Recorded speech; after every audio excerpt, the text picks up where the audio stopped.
At 11 o'clock this morning, a plume of smoke from the Royal Yacht Squadron marked the start of the world's biggest and most famous offshore yachting event, the Rolex Fastnet Race.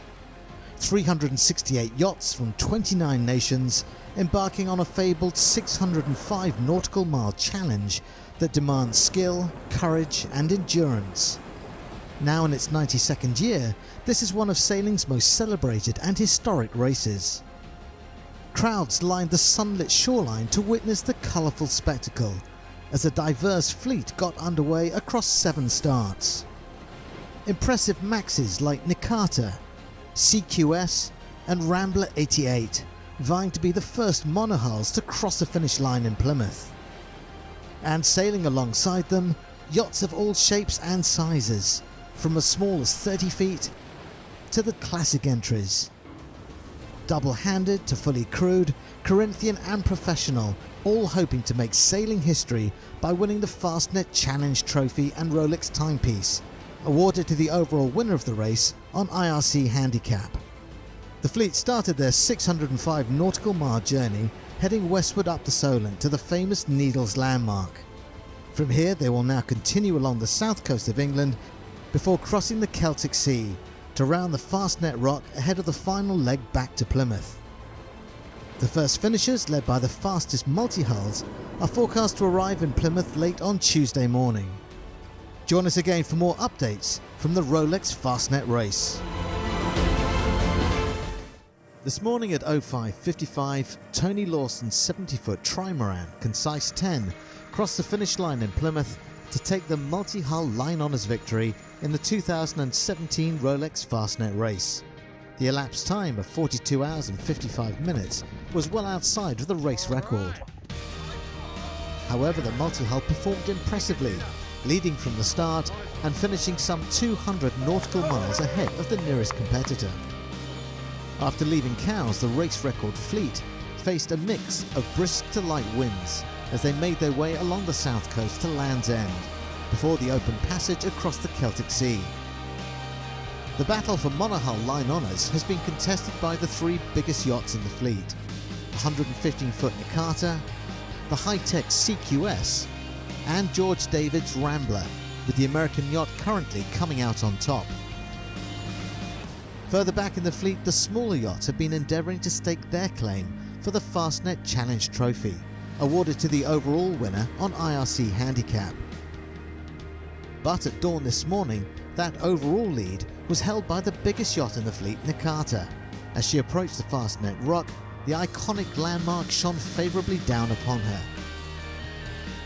Sailing alongside and with a slender advantage, Australian yacht CQS, as both try to rein in Rambler 88, who has opened up an almost unassailable 40-mile lead over her 2 rivals. The fastest monohulls are now heading for Plymouth, where Rambler 88 is expected to cross the finish line in the early hours of tomorrow morning.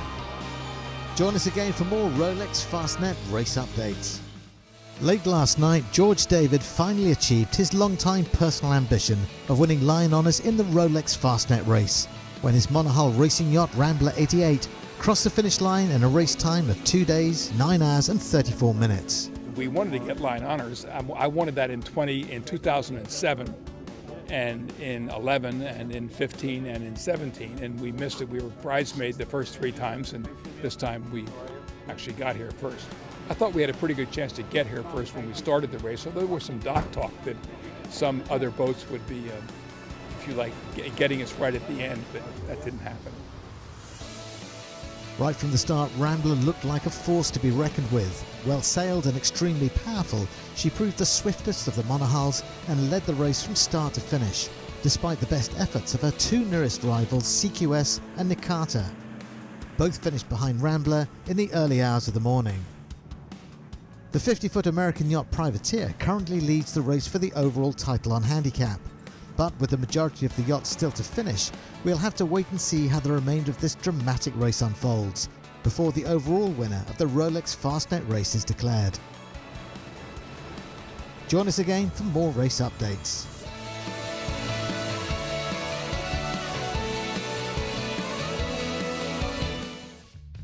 Throughout the day, the yacht haven in Plymouth has continued to fill as boats have filed across the Rolex Fastnet finish line to complete this memorable race. Down on the dock, emotions were running high. A mixture of joy, relief, exhaustion, and above all, an intense sense of camaraderie. All have shared an extraordinary experience, which few will ever forget.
Join us again tomorrow for our final update, the announcement of the overall winner of the Rolex Fastnet Race.